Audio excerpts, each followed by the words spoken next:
Hello and welcome back. Now, I could have went back and deleted the last video and redone it and made me look like I really knew what I was doing, but I thought I would show you this. I had a little play around with the bottom one and I found a much easier way to do it. It seems so simple when you actually follow this bit. All right, so I created this one somehow with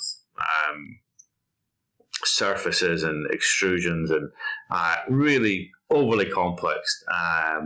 I suppose really trying to think about how I could tick that box. Now, if I want to do the same on the bottom, it's going to be much easier if you do it this way. So I've gone in my sketcher and I've selected that plane down the middle. So it knows that I want to work on that plane. So what I'm going to do is I'm going to go into my projection and I'm going to project that bottom line of that curve onto that center plane.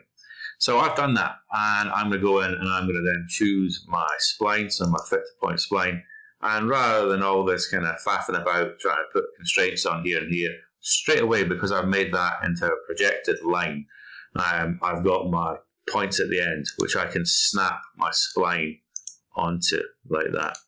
So I've got my spline like that. Again, I know that I want a ball in here for the neck to fit in so it can swivel around. So I want to have maybe a little bit bigger thing there. Now you can see how it's actually gone dark blue, it's gone blue. So that shows that it's an enclosed shape. So I can simply extrude that. So I'm going to finish that sketch and I'm going to treat it like any extrude. I'm going to do it on symmetrically. I made the one at the top 10, so I'm going to make the same at the bottom. And I've got that kind of nice symmetry running around my head like that. So I'm going to finish that. And I'm happy with that. I'm going to add in some more fillets onto there. How much easier was that? I'm going to add, so I apologize if you've watched the other one first and tried it and failed. So perhaps I'll put a little thing on about watching this one first. So I'm going to put in my fillets again. And I'm going to fillet that. And I'm going to do it this time again as a variable radius. And let's have a little look. Let's make that... What have we got there? Let's make that 10, keep it all the same. Again, 10. Okay.